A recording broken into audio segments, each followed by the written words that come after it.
मालपुआ बनाने की कढ़ाई होती है, अलग तरह की होती है, ऐसे ऐसे ऐसे गोल गोल होते उसमें। तो उन्होंने एक कढ़ाई खरीदी वहां, वो मालपुआ बनाने के लिए कढ़ाई लेके आए। जोधपुर के आगे कोई साधन नहीं था, जोधपुर तक तो साधन कुछ था। जोधपुर से वो अपने दूसरे वाहनों से, घोड़ा ऊंट आदि से पहुंचे और वहां उन्होंने जो समय निर्धारित था उसके अनुसार आमली गांव में भोज रखा। आड़ीचा, साचोर, यहाँ के जितने भी ब्राह्मण थे, श्रीमाली, जोशी, सबको आमंत्रित किया और खूब खीर मालपुआ का प्रसाद बना के भगवान को भोग लगा के ब्राह्मणों को जिमाया। उसके बाद गांव के लोग जिमने लगे। गर्मियों के दिन थे, दिन में भोजन कर रहे थे सभी लोग और अचानक खलवाड़ में आग लग गई। पहले गांवों में एक तरफ खलवाड़ होता था, वहां सब जो लाटा है, फसलें हैं, वो लेते थे। फसलें लेने के बाद में भी चारा की कराइयां वहीं लोग दे देते थे। तो एक ही साथ सैकड़ों कराइयां होती थी वहां, अलग अलग पास पास में सबके लाटे होते थे। तो किसी एक व्यक्ति ने उस खलवाड़ में आग लगा दी। जिस व्यक्ति ने आग लगाई उसका उस गांव के किसी व्यक्ति से व्यवहारिक वैर था। आप लोग वैर को समझते हो तो है, हाँ, दुश्मनी। वो दुश्मनी मतलब उनकी कोई मांग थी विवाह संबंध आदि की, तो वो उनकी मांग जो थी वो उनको न दे के उस बाई को किसी और जगह दे दी, अथवा वो आदमी ले आया उनकी मांग वाली बाई को, इसलिए उसके खलवाड़ में उसने आग लगा दी। तो वो आग जिस आदमी के लिए उसने लगाई थी वो तो उसकी कराई तो वहां थी नहीं, पर पूरे गांव की कराइयों में सबसे अधिक कराई श्री जेठा जी की थी, क्योंकि वे गांव की आधी भूमि के जागीरदार थे। तो वो जितना चारा दाना आता था, दाना तो वो औरों की सेवा में लगा देते थे और चारा गऊओं को देते थे, गर्मियों में देते थे, कुछ बारिश में देते थे। एक जगह था वो आग लग गई, धुआं निकला तो सभी लोग दौड़े, सारे लोग वहां बैठे सब दौड़ के आए। अब उस समय ये बुझाने वाला, आग बुझाने वाला, क्या बोलते हैं इसको जी, हाँ, दमकल था नहीं। तो जैसा जिनके पास साधन था, घोड़ा, ऊंट, बैलगाड़ियों, उससे लोग पखालों में, मोड़ों में, घड़ों में जल भर भर के लाने लगे। अब गर्मी थी, गर्मियों के साथ साथ आंधी हवा भी थी, तो वो आग तो बुझी नहीं उतनी पानी से। कई लोग कहने लगे कि ये जो भोजन बना आज भोज, उसके चूल का मुहूर्त अच्छा नहीं था, इसलिए चारा में आग लग गई। तो उन्होंने कहा नहीं नहीं, मुहूर्त अच्छा था, गांव बच गया।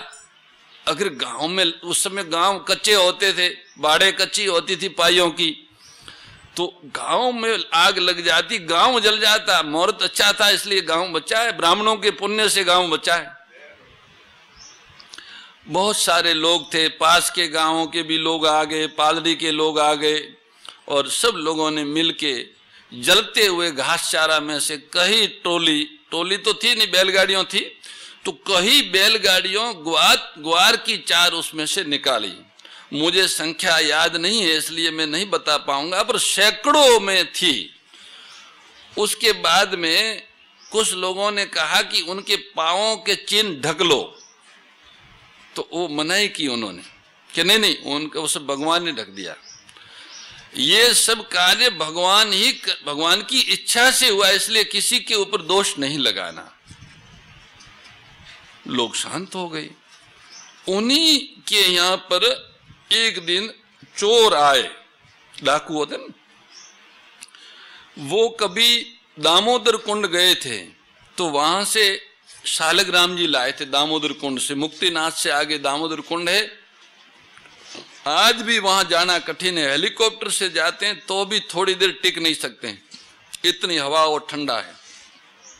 वो गए थे और वहां से शालग्राम जी लाए थे। उन शालग्राम जी के लिए उन्होंने चांदी का मंदिर और सोना का सिंहासन बनाया था, छोटा सा मंदिर। प्रातः काल वो भगवान शालग्राम जी का पूजन करते थे। और यहाँ मारवाड़ में कोटड़ी बोलते हैं, आदमियों के बैठने का जो जगह होती है, ढालिया भी बोलते हैं कई लोग, उस जगह पर ही वो रहते थे। तो वहीं पे पूजा करके ऊपर ऐसे टांग देते थे मंदिर को। ऐसे एक दिन एक रात मंदिर टंगा हुआ था और वो धाड़ेती बोलते उसको, धाड़ेती धाड़ा डालने जाते थे जगह जगह। उनका मुखिया होता था कोई सरदार, वो सब धाड़ा डाल के इकट्ठा करके सरदार को देते थे। तो वो ले आए और उन्होंने देखा इधर उधर वो चांदी का वो लेके निकल गए मंदिर, चांदी का मंदिर लेके निकल गए। ले जाके अपने सरदार को दे दिया और उन्होंने कहा कि भाई रख दो भंडार में रख दिया। ये सुबह 4 बजे जगे तो वहां मंदिर नहीं था। अब उन्होंने ये प्रतिज्ञा कर रखी थी कि ठाकुर जी की पूजा करके ये कुछ पाना है, भोग लगा के पाना। ठाकुर जी नहीं तो भोग क्या लगावे और क्या पाए। तो स्नान तो हो गया, पहले ही संध्या हो गई, पर कहा किसी को नहीं और प्रसाद नहीं पाया। पूरा दिन चला गया। दोपहर के बाद में उसके परिवार के लोगों के सबके कब्ज हो गई, लघु शंका और शौच दोनों बंद हो गए। रात भर उपचार किया। उसकी मां थी, उसको सपन में भगवान ने कहा कि मुझे तुम्हारे यहाँ बंद कर रखा है, हवा भी नहीं आ रही है, पानी भी नहीं मिल रहा है, ऐसा सपना आया। सुबह वो उठी, बेटा कोई गलती हुई है, तुम जाओ, तुम्हारा जो वो है भंडार घर, उसमें कोई भगवान का स्वरूप आया हुआ है क्या। वो गए तो बोले हाँ एक चांदी का मंदिर है। वो लाया बार, उसके अंदर स्वर्ण का सिंहासन था, ऊपर शालग्राम जी थे। वह माँ उनकी भक्त थी। उन्होंने गांव के ब्राह्मण को बुला के शालग्राम जी का पूजन कराया, तुलसी दल और ये सब छोड़ के चरणामृत सब परिवार को दिया, तो सबका पेट ठीक हो गया। उसके बाद में बताया कि भाई ये कौन लाए है, वहां वापिस पहुंचाओ। तो वो लेके आए और चरणों में पड़ गए, उनको दिया। बोले हमसे बहुत बड़ा अपराध हो गया। बोले आपसे कोई अपराध नहीं हुआ है। तो ठाकुर जी ने कहा कि मैं इस तरह के ये इसमें नहीं रहना चाहता हूँ, वो लकड़ी के घर में रहना चाहते हैं, इसलिए वो हुआ है। तुम ये ले जाओ, लो ये चांदी वाला और सोना का सिंहासन मंदिर वो दे दिया। शालग्राम जी हाथ में ले लिए। तो वो पाँव में पड़ गए। बोले हम कैसे ले जा सकते, वो क्षत्रिय कुल के थे। अब तो बोले हम तो मर गए हैं पहले से ही, और अब आप हमको और ऐसा करने कृपा करो। तो खैर वो नहीं ले गए। उन्होंने उस चांदी को और सोना को उस वर्ष लगने वाला जो ग्रहण होता है, ग्रहण सूर्य ग्रहण के दिन मैत्र को, हरिजन को वो सारी सामग्री उन्होंने दे दी। उस मैत्र के परिवार के लोग साचोर की हॉस्पिटल में आज भी नौकरी करते हैं। कोई जाके उनको पूछ सकता है कि उन्होंने सोना दिया था, कितना दिया था।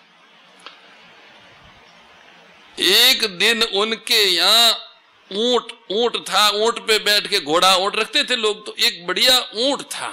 उस ऊंट पे बैठ के वो धीमा जाते थे। तो वो चोरी करने वाले, ऊंट बैल घोड़ा की चोरी करने वाले लोग भी होते थे पहले। 2 व्यक्ति आए, रात को उनका ऊंट उठा के लेके चले गए बैठ के ऊंट पे। सुबह हल्ला मच गया गांव में कि जेठाजी बा का ऊंट चला गया, जेठा बा का ऊंट चला गया। अब घोड़े थे, घोड़ों से पीछे ग्रामवासी भागे और लोणी नदी के उस पार उस ऊंट ले जाने वाले आदमियों को पकड़ लिया। 2 आदमी थे ऊंट को, और उन दोनों आदमियों को लेके वापस गांव आए और जेठाजी के सामने खड़ा कर दिया। उन्होंने कहा भाई हाथ पांव धो लो, आंखें धो लो, मुख धो लो, और नहाना हो तो नहा लो। तो नहाए तो नहीं, पर उन्होंने हाथ पांव आंखें वगैरह धोई। उसके बाद घर से उन्होंने रोटी मंगाई, घी मंगाया, गुड़ मंगाया और बाजरी की रोटी चूर के घी और गुड़ का बढ़िया चूरमा बना के दोनों को रखा थालियों में। जिमो दही मंगाया, ग्वारफली की सब्जी, सब उनको। ये भोजन करने लगे और जेठो जी बासा ऊंट की जो सामान होता है, श्रृंगार होता है, प्लान वगैरह, वो तो ले गए नहीं थे चोर, रात को ऐसे ही ले गए थे ऊंट को। तो उन्होंने वो सारा सामान ऊंट पे बांधा और जब उनको भोजन करा लिया पूरा, तब बोले बा हाथ धो लो, आओ लो ये ऊंट लेके जाओ। गांव के सब लोग खड़े थे। गांव वालों का देखो, इनका कोई नाम मत लेना, भगवान ही मेरा ऊंट लेने आए, मैं बुढ़ा हो गया हूं इसलिए अब ऊंट से सवारी नहीं होती, इस कारण भगवान ही ऊंट लेने आए और कोई नहीं, ऐसा उन्होंने कहा। अब वो दोनों आदमियों में से एक आदमी तो पता नहीं कहां गया और एक आदमी उसके बाद भजन में लग गया। भजन कर उसने 12 साल नंगे पांव गायें चराई गोदुग्ध पे रह के और खूब पंचाक्षर का जप किया, उसको सिद्धि प्राप्त हो गई। जब हम ज्ञातवास के बाद वापिस राजस्थान आए, सांचौर आए, तो नाना जी ने हमको ये कहानी बताई और ये कहा कि वो जो सिद्ध पुरुष है वो अभी विराजमान है, जीवित थे। जो चोर था ना ऊंट वाला, उसमें से एक भजन में लग गया, वो अभी विराजमान है। अच्छा, और वचन सिद्ध है, उस क्षेत्र में तपस्वी के नाम से प्रसिद्ध है। काला अंतर में 1997-98 में अपने उस क्षेत्र में एक गौशाला की स्थापना हुई है, जो राजाराम गौशाला है टैटोड़ा, इनकी स्थापना हुई। वो महापुरुष वहीं पास में विराजते थे और उनको ये पता था कि ये शरीर उस कुल से ऐसे हैं, तो हमने उनसे आग्रह भिजवाया कि इस गौशाला का उद्घाटन उन्हीं से कराना है। तो राजाराम गौशाला टैटोड़ा का उद्घाटन उन्हीं से करवाया था। बाद में उनका शरीर छूट गया। वो बहुत उच्च कोटि के महापुरुष थे और जब गौ सेवा शुरू हुई तो उनके पास जो धन था वो सब उन्होंने गौ सेवा में लगाया। उसके पहले भी पक्षियों को, गायों को ही वो देते थे, धन लोग उनको चढ़ाते थे, वचन सिद्ध थे।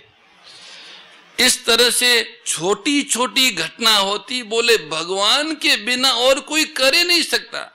एक दिन शिव जी के मंदिर पे दही चढ़ाने के लिए सोमवार को रवाना हुए घर से, तो आगे कोई गांव का व्यक्ति घोड़ी लेके निकला।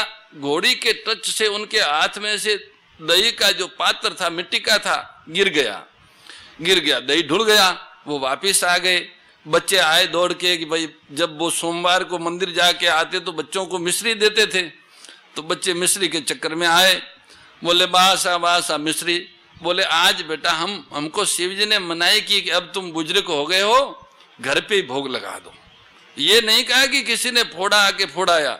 उनका ऐसा दृढ़ विश्वास था। उनका एक गांव का केस मुकदमा चल रहा था जोधपुर में, तो लाड साहब के सामने जब खड़े होते तो उन्होंने हाकिम बोलते उसको, जज को उस समय लोग, तो वो बोला कि आमली किसकी, तो बोले श्री कृष्ण की।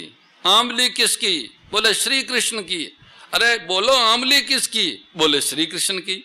उनके साथ एक विरोधी करके थे, उन्होंने फिर हाकिम को कहा कि ये हर चीज को भगवान की मानते हैं, अपनी नहीं मानते हैं। ऐसे ऐसे भक्त हुए हैं और भगवान ने उनकी भक्ति की रक्षा की है। जो भी परिस्थिति उनके सामने दुख आवे, कैसा है, भयंकर से भयंकर दुख आवे, उसको भी भगवान का प्रसाद मानते हैं और भगवान का प्रसाद मान के सुख की आशा का त्याग करते हैं। और बड़ा से बड़ा सुख आता है तो भी उसमें फंसते नहीं है, वह भगवान का प्रसाद है, इसलिए सबको बांटो, सुख में सबकी सेवा करते हैं। तो सुख और दुख, अनुकूल और प्रतिकूल परिस्थिति जो कुछ उनके सामने आती है वह सब भगवान की भेजी हुई है, ऐसा मान के उसे सहर्ष स्वीकार करते हैं। उनका ये भाव मिट जाता है। अनुकूल और प्रतिकूल, ठीक और बेठीक, ऐसा सब मिट जाता, सब ठीक है। जो कुछ प्रभु करते हैं वह सब मंगल है, ठीक ही ठीक है। उनका भाव रहता है कि भगवान ने जो किया है वो ही ठीक है और भगवान ने जो नहीं किया है वो ही ठीक है, उसी में हमारा कल्याण है। ऐसा होना चाहिए और ऐसा नहीं होना चाहिए, ये सोचने की हमको कोई आवश्यकता नहीं है।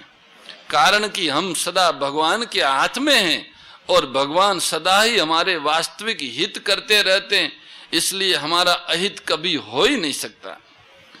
भगत का मन चाहा हो जाए तो उसमें भी कल्याण है, और मन चाह न हो तो भी उसमें भी कल्याण है। भगत का चाहा और न चाहा कोई मूल्य नहीं रखता, मूल्य तो भगवान के विधान का है। इसलिए अगर कोई अनुकूलता में प्रसन्न और प्रतिकूलता में खिन्न होता है तो वो भगवान का दास नहीं है, अपने मन का दास है। मन का दास है वो, भगवान का दास नहीं। वास्तव में तो योग नाम भगवान के साथ संबंध का है और क्षेम नाम जीव के कल्याण का है। इस दृष्टि से भगवान भक्त के संबंध को अपने साथ दृढ़ करते हैं। ये तो भक्त का योग हुआ, और भक्त के कल्याण की चेष्टा करते हैं, ये भक्त का क्षेम हुआ। इस बात को लेकर दूसरे अध्याय के 45वें श्लोक में भगवान ने अर्जुन के लिए आज्ञा दी है कि तू निर्योगक्षेम हो जा, तू योग और क्षेम संबंधी किसी प्रकार की चिंता मत कर।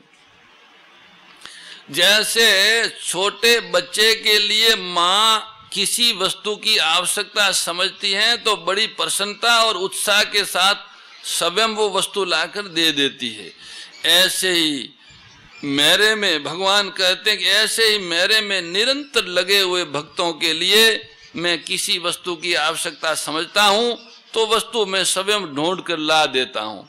भक्तों के सब काम मैं स्वयं करता हूँ, ऐसा भगवान इस अध्याय में योग क्षेम वहामयम भक्तों के सारे कार्य में करता हूँ। आसुर भाव विनाशिनी नाशिनी तमरजनी, ओ मैया नाशिनी तमरजनी, दैवी सद्गुणदायिनी, दैवी सद्गुणदायिनी, हरि रसिका सजनी। ओम जय भगवद्गीते समता त्याग सिखावनी, हरि मुख की बानी, ओ मैया हरि मुख की बानी, सकल शास्त्र की स्वामी, सकल शास्त्र की स्वामी, श्रुतियों के रानी। ओम जय भगवद्गीते। परम श्रद्धेय गौरीशी स्वामी श्री दत्त शरणानंद जी महाराज की प्रेरणा व मार्गदर्शन में विश्व के सबसे बड़े गौ सेवा संस्थान श्री गोधाम महातीर्थ पथमेड़ा द्वारा संरक्षित लाखों बीमार, विकलांग, वृद्ध एवं अशक्त गोवंश वेद लक्षणा गोमाता की सेवा के साथ साथ भारतीय गोवंश का संरक्षण, संपोषण, संवर्धन एवं उनसे प्राप्त पंचगव्यों का परिष्करण व विनियोग करना, घर घर गोपालन, गो अभ्यारण्य, घास चारा उत्पादन हेतु गोचर भूमि का विकास, गोपालन लोक संस्कृति के पुनर्जागरण हेतु वेद लक्षणा गो महिमा का प्रचार प्रसार करना तथा गोपालक किसानों के स्वावलंबन हेतु गो कृषि अन्न एवं गो दुग्धान का गुणवत्ता युक्त बाजार तैयार करना श्री गोधाम महातीर्थ का पावन उद्देश्य है। आप सभी दानदाता श्री गोधाम महातीर्थ पथमेड़ा द्वारा संचालित गो सेवा महाअभियान में बढ़ चढ़कर सहयोग कर लाखों बीमार, विकलांग, वृद्ध एवं अशक्त गोवंश के गोग्रास सेवा हेतु श्री गोधाम महातीर्थ पथमेड़ा लोक पुण्यार्थ न्यास के बैंक ऑफ बड़ौदा खाता संख्या 084901000232827 IFSC कोड BARB 0 ASHRAM शाखा आश्रम रोड अहमदाबाद में गोग्रास सेवा निमित्त जमा कर सकते हैं। अधिक जानकारी के लिए संपर्क करें 7742093179 7665059999 7073000151।